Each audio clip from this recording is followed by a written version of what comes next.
की एक मजदूर महिला का जन्म होता है अमेरिका के न्यूयॉर्क सिटी में। और वो जब उस जन्म में आती है तो वो एक लड़के के रूप में आती है। और जो जो वो बताती है उसे सुनकर बहुत हैरानी होती है। बहुत ही एक अलग सा महसूस होता है कि वाकई में भगवान ने जो रचना की है उसे कोई नहीं बदल सकता। भगवान की जो शक्ति होती है उसे कोई भी नहीं बदल सकता। उसके ही भेजे हुए हम सब लोग हैं, उसकी ही भेजी हुई हर आत्मा है जो इस धरती पर आती है। अब भगवान के लिए चाहे वो अमेरिका में हो, चाहे इंडिया में हो, या संसार के किसी भी जगह पे हो, किसी भी देश में हो, उनके लिए सब एक समान होते हैं। ना ही उनके लिए कोई धर्म है, ना ही कोई जाति है, ना ही कोई अलग चीज है। उनके लिए सब एक जीव हैं। उन्होंने एक स्पेशल जिसे बनाया है वो एक इंसान है। लेकिन वही इंसान आज भगवान की भक्ति को भूल गया है। आइए जानते हैं इस कहानी में कैसे ये घटना घटी, कहाँ से शुरू होती है, क्या कारण था, क्या क्या जानकारी हमें इस कहानी में मिली। नमस्कार, मैं महक चौधरी आज आपके सामने अमेरिका के न्यूयॉर्क सिटी की एक सच्ची घटना लेकर आई हूँ। यहाँ पर एक बच्चा जिसका नाम जॉर्जी होता है, वो अपने परिवार में चौथे नंबर का बेटा होता है। उससे बड़े उसके 3 भाई होते हैं। और जब ये चौथा लड़का उस घर में होता है तो उसके माता पिता बहुत खुश होते हैं। इसका पिता जो होता है वो एक बिजनेसमैन है। उनका नाम स्विजर्ड है। और इनकी माँ जो है वो हाउस मेकर हैं, घर को संभालती हैं। उनका नाम है मैरी।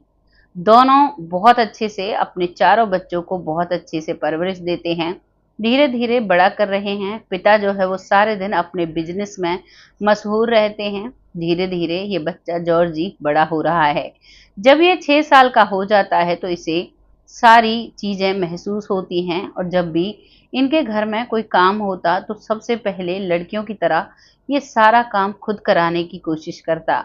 इसकी माँ भी इस बात को देखकर बहुत हैरान होती है, क्योंकि इसके जो बड़े 3 भाई हैं वो कोई भी काम में ऐसा हाथ नहीं बटाते हैं, लेकिन ये बच्चा इतनी मेहनत से काम करता है कि वो बहुत हैरान हो जाती है। तभी उसकी माँ पूछती है कि बेटा, तुम ये सारी चीजें कैसे जानते हो। तो वो बताता है कि माँ, आपको शायद नहीं पता, मेरा पिछला जन्म एक महिला का था। मैं एक लड़की था पिछले जन्म में और मुझे ये सारे काम आते हैं। अब आप कहोगे कि पिछले जन्म के सारे काम कैसे याद हैं, तो किसी किसी केस में रह जाते हैं। जैसे नाम, पता, सारी चीजें पता चल जाती हैं, वैसे ही ये चीजें भी याद रह जाती हैं जो जो वो किया करती। वो अपने घर में अपने घर का खाना पीना बनाया करती, अपने बच्चों को पाला करती। और उस जन्म में उसके 3 बच्चे होते हैं। एक लड़की होती है जो सबसे बड़ी होती है, और 2 उससे छोटे लड़के होते हैं। वो बताता है मेरा पिछला जन्म भारत में हुआ था। जबकि उस बच्चे को ऐसा कुछ भी ज्यादा ज्ञान नहीं था। एक 6 साल का बच्चा, उसे नहीं पता था भारत कहाँ है। और भारत में जब किसी जगह का नाम पूछा जाता है तो वो अपने जगह का नाम ओडिशा बताता है। ओडिशा के अंदर एक गांव बताता है, जो गांव बहुत ही हरा भरा होता है। एक नदी वहां से बहती है और वो लोग फिश खाया करते हैं। वो वहां पर भी फिश को बहुत ज्यादा पसंद करता है और बहुत ज्यादा चावल खाता है। इस चीज को देखकर उसकी माँ को वाकई में पहले से ही अनुभूति होती थी। उसे महसूस होता था कि इस बच्चे में कुछ तो अलग है। लेकिन ये बच्चा अब 6 साल का था, सारी बातें बता रहा था। तभी उसकी माँ पूछती है कि क्या हुआ था, कैसे हुआ था, मुझे सारा कुछ बताओ। तो वो बताता है कि मैं एक बहुत ही गरीब परिवार में थी उस जन्म में। और जब मैं छोटी थी, 13 साल की उम्र में मेरी शादी कर दी गई थी। शादी के बाद जो मेरा पति है वो बहुत ज़्यादा नशा किया करता था। और मेरे जो बच्चे हैं वो टाइम टाइम के साथ हो जाते हैं और वो धीरे धीरे बड़े होने लगते हैं। जब तक मेरे पति रहते हैं तब तक मेरी जिम्मेदारी होती थी घर का काम करना, बच्चों को संभालना। लेकिन एक दिन ज़्यादा नशा करने की वजह से मेरे पति शाम को सोते हैं और सुबह जगते ही नहीं हैं। सब कोशिश करते हैं लेकिन वो जगते नहीं हैं। गांव के कुछ लोग आकर कहते हैं कि अब ये इस दुनिया में नहीं रहे। इस चीज का मुझे बहुत दुख होता है और मैं बहुत ज्यादा इस चीज का शोक मनाती हूँ। मैं बहुत रोती हूँ, लेकिन रोने से वो वापस नहीं आते हैं। अब सभी मुझे समझाते हैं कि इन बच्चों की जिम्मेदारी तुम पर है, अब तुम्हें देखना है तुम्हें क्या करना है। जब उसके पति का देहांत होता है, महज 25 साल उसकी उम्र होती है। और 25 साल की उम्र में उसके कांधों पर पूरे परिवार की जिम्मेदारी आ जाती है। सास ससुर वो उसके देवर के पास रहा करते, वो अकेली पड़ जाती है अपने बच्चों को संभालना, काम करना। जो बड़ी बेटी थी और बड़ा बेटा था वो स्कूल जाया करते थे। उस समय में ज़्यादा बड़े स्कूल नहीं हुआ करते थे, बस ऐसे ही बच्चों को भारत में गुरु ज्ञान दिया जाता था। बच्चे मेरे बहुत ज़्यादा होशियार होते हैं। जो छोटा बच्चा है वो उस समय दूध पीता था और मैं उन्हें संभालती और छोटे बच्चे को अपने साथ मजदूरी करने के लिए अपने साथ ले जाया करती। वो बताती हैं उस समय धान की खेती हुआ करती और धानों में जो नराव होता है यानी कि चावल की जो खेती होती है उसमें वो नराब करने दिहाड़ी पर जाया करती और उसके कुछ इतने पैसे उसे मिल जाते जिससे वो अपने तीनों बच्चों का पेट भर दिया करती और अगले दिन फिर से उसी मेहनत में लग जाया करती। धीरे धीरे वक्त निकलता है और करीबन 35 साल हो जाते हैं। वो जो बड़ी बेटी और बड़ा बेटा है वो कामयाब हो जाते हैं, वो भी उसके साथ मेहनत मजदूरी करने लगते हैं, यानी वो खुद काम करने के लायक हो जाते हैं और जो छोटा बच्चा है वो भी बड़ा हो जाता है। अब एक दिन जब वो खेतों में काम कर रहे थे तो एक सांप ने उस महिला को डस लिया था।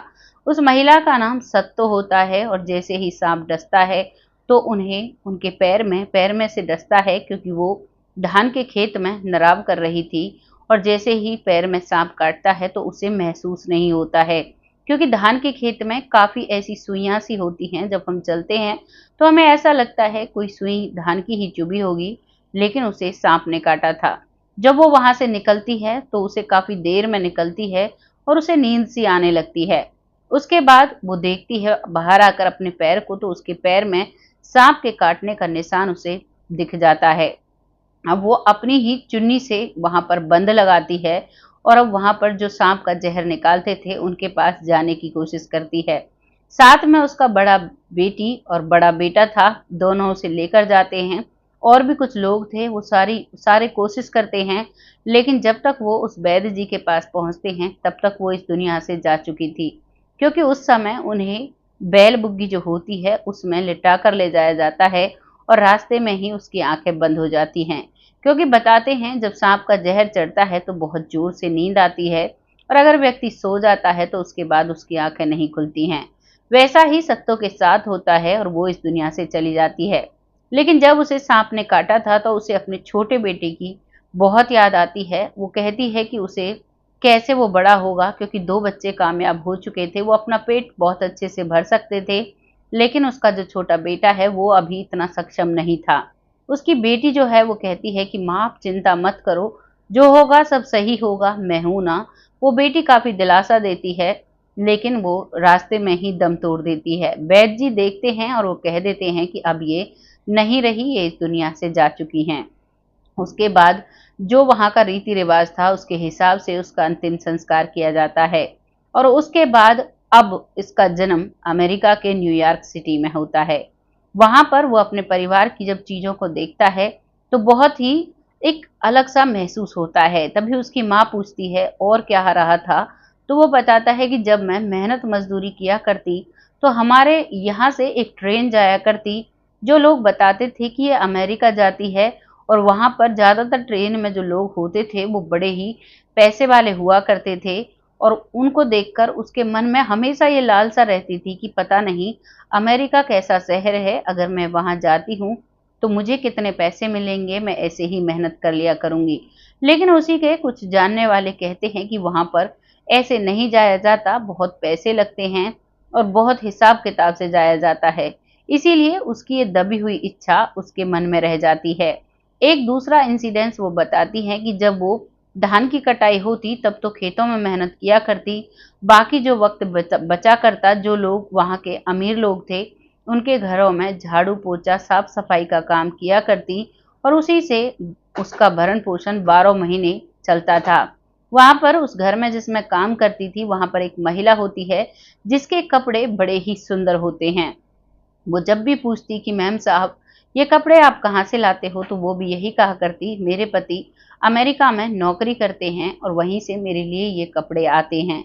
वो उन्हें देख देख कर बहुत खुश हुआ करती। एक दो जोड़ा जो उस घर की मालकिन थी, जब उसने वहां पर काम किया क्योंकि वो घर बन रहा था और उसमें वो काम करती है और वहाँ पर जो साफ-सफाई का काम था वो भी करती है, यानी कि वो डबल मज़दूरी करती है, तो उससे उसे बहुत पैसे मिला करते, उसकी सोच से भी ज़्यादा, क्योंकि उसकी जो मेहनत का टाइम था, वो सुबह 6 बजे जाया करती, रात के 8 बजे आया करती। अब उसे ऐसा महसूस होता था कि अगर मैं भी वहाँ चली जाती हूँ, जब ये लोग मुझे इतने पैसे दे सकते हैं, तो वहाँ से मुझे कितने पैसे मिलेंगे। उस वक़्त में वो सोचती थी, लेकिन जब लोग उसे बताते हैं, वहाँ की सच्चाई कि वहाँ पर नहीं जा सकते और वहाँ पर ऐसे नहीं जाया जाता, तो वो अपने आप में चुप हो जाती है। लेकिन ये दबी हुई इच्छा उसके अंदर ही रहती है। लास्ट समय में जब अपने बेटे के बारे में सोच रही थी, तो वो यही सोचती थी कि मेरा इच्छा थी कि मेरा बेटा अमेरिका जाए, मैं अपने बेटे के साथ जाऊँ और वहाँ बहुत सारे पैसे मिलेंगे, तो हमारी सारी ज़रूरतें पूरी हो जाएँगी। बस यही सोच उसके मन में रहती थी और वो इस दुनिया से चली जाती है, और जब वो दूसरा जन्म लेकर उस बच्चे के रूप में होती है, तो ये सारी बातें वो अपनी माँ से साझा करती है। अब वो एक लड़का है और घर के हर काम-काज में वो मेहनत करता है, वो और बच्चों से, जबकि उसके भाई जो बड़े 3 भाई हैं, वो बहुत बड़े हैं उम्र में, लेकिन वो उन सबसे स्ट्रॉन्ग है। कोई भी ऐसा काम होता है जो वो नहीं कर सकते, उसे वो छोटा बच्चा जॉर्जी कर लेता था। उसकी माँ इस चीज़ से बहुत खुश होती है, लेकिन जब वो कहता है कि मुझे कभी-कभी बहुत ज़ोर से मन करता है मैं अपनी बेटी को जाकर देखूँ, अपने बेटे को जाकर देखूँ, मेरा छोटा बेटा कितना बड़ा हो गया होगा, मेरे मन में यही लालसा रहती है। लेकिन उसकी माँ उसे साफ-साफ मना कर देती है और कहती है कि बेटा, जन्म जब हमें जहाँ मिलता है, हमें वहीं का होकर रहना पड़ता है। वो बात अलग है कि तुम्हें तुम्हारा पिछला जन्म याद है, पर मैं तुम्हें वहाँ नहीं ले जा सकती। अब ये सारी बातें उसके पिता से वो साझा करती है और साझा करने के बाद पिता भी इसी फैसले को मानते हैं कि वाक़ई में तुम सही कहती हो। इसका जन्म पिछला कहाँ का हो पता नहीं, हमारा भी कहाँ का जन्म हो, लेकिन हम ऐसे जा तो नहीं सकते। और वो इस मामले को यहीं पर बंद कर देते हैं। लेकिन जैसे-जैसे धीरे-धीरे वो बच्चा बड़ा होता है, तो वो स्टीवेंसन से मिलता है। स्टीवेंसन से मिलने के बाद अपनी ये सारी कहानी उन्हें बताता है और वो अपनी किताब में इस कहानी को साझा करते हैं। वो खुद भारत आते हैं और भारत आने के बाद उस परिवार के बारे में पता करते हैं, तो वाक़ई में वो परिवार वहाँ पर होता है और अब तक उसके बच्चे सारे बड़े हो चुके थे, बेटी की शादी हो चुकी थी, बड़े बेटे की भी शादी हो चुकी थी और जो छोटा बेटा है उसकी भी शादी हो रही थी। उन सब के बारे में जानकारी निकाल कर वो उस किताब में लिखता है और ये कहानी यहाँ पर समाप्त हो जाती है। इस कहानी को सुनकर हमें जो एहसास होता है वो इतना होता है कि हमारे मन में जिस चीज़ की लालसा होती है, जो हमारे भगवान हैं उसे पूरा करने की पूरी कोशिश करते हैं, लेकिन जो संसार का नियम है उसी के हिसाब से सबको चलना पड़ता है और उसी के हिसाब से वो ज़िंदगी जीते हैं। आपको ये कहानी कैसी लगी है? अपनी राय कमेंट बॉक्स में लिखिएगा, लोगों के साथ शेयर करिएगा। आपका शेयर हमें बहुत मदद करता है, आपका कमेंट जो होता है वो हमें बहुत मदद करता है ऐसी वीडियोज़ लाने में। अब वक़्त आता है उन लोगों का जो लोग हमें दिल से सपोर्ट करते हैं, जिनमें सबसे पहला नाम आता है महेश गुप्ता जी, जो बहुत अच्छे से वीडियो को सुनते हैं और बहुत अच्छे से अपनी राय रखते हैं। आपका तहे दिल से आभार व्यक्त करते हैं, ऐसे ही अपना साथ हमारे साथ बनाए रखें। अगला नाम आता है चंद्रकांत साहू जी, जो बहुत अच्छे से कमेंट करते हैं, बहुत मोटिवेशनल कमेंट होते हैं, बहुत अच्छा लगता है, ऐसे ही अपना साथ हमारे साथ बनाए रखें। अगला नाम आता है अविनाश जी, जो बहुत अच्छे से कमेंट करते हैं, आपका तहे दिल से शुक्रिया अदा करते हैं, ऐसे ही अपना सपोर्ट हमारे साथ बनाए रखें। अगला नाम आता है जसवंत त्यागी जी, जो बहुत अच्छे से सपोर्ट करते हैं, आपका तहे दिल से शुक्रिया अदा करते हैं, ऐसे ही अपना सपोर्ट हमारे साथ बनाए रखें। अगला नाम आता है अनिल साकिया जी, जो बहुत अच्छे से सपोर्ट करते हैं, बहन कहकर सम्मानित करते हैं। बहुत अच्छा लगता है जब आप लोग ऐसे रिश्ते बताते हैं, बहुत ही दिल से खुशी होती है। ऐसे ही अपना प्यार और सपोर्ट हमारे साथ बनाए रखें। अगला नाम आता है मित्तल जी, जो बहुत अच्छे से सपोर्ट करते हैं, नए जुड़े हैं, बहुत अच्छा लगता है जब आप लोग जुड़ते हैं और अपने प्यारे-प्यारे कमेंट भेजते हैं। ऐसे ही अपना सपोर्ट हमारे साथ बनाए रखें। अगला नाम आता है नरेश गुप्ता जी, जो बहुत अच्छे से सपोर्ट करते हैं। तहे दिल से आभार व्यक्त करती हूँ, आपके अपने चैनल पर दिल से स्वागत करती हूँ, ऐसे ही अपना सपोर्ट हमारे साथ बनाए रखें। अगला नाम आता है परमजीत कौर जी, जो बहुत अच्छे से सपोर्ट करती हैं, आपका तहे दिल से आभार व्यक्त करते हैं। अगला नाम आता है मंजू चौधरी जी। कुछ नाम तो ऐसे हैं जो मुझे रट गए हैं, जिनका रोज डेली बहुत अच्छे से कमेंट आता है, बहुत अच्छा लगता है। जो कि बहुत मोटिवेशनल कमेंट करती हैं। आपका तहे दिल से आभार व्यक्त करती हूँ, ऐसे ही अपना सपोर्ट बनाए रखें। अगला नाम आता है विपिन कुशवाहा जी, जो बहुत अच्छे से कमेंट करते हैं, बिटिया कहकर सम्मानित करते हैं, आपका तहे दिल से आभार व्यक्त करते हैं। अगला नाम आता है जमुना जी, बहुत प्यारे कमेंट होते हैं, बहुत मोटिवेशनल कमेंट होते हैं। अगला नाम आता है सरयू वाला जी, जिनके कई कमेंट आते हैं और काफ़ी कुछ बहुत अच्छा लिखते हैं। आपका तहे दिल से आभार व्यक्त करते हैं। अगला नाम आता है लखविंदर सिंह जी, जो पंजाब से हैं, बहुत अच्छे से सपोर्ट करते हैं, आपका तहे दिल से शुक्रिया अदा करते हैं।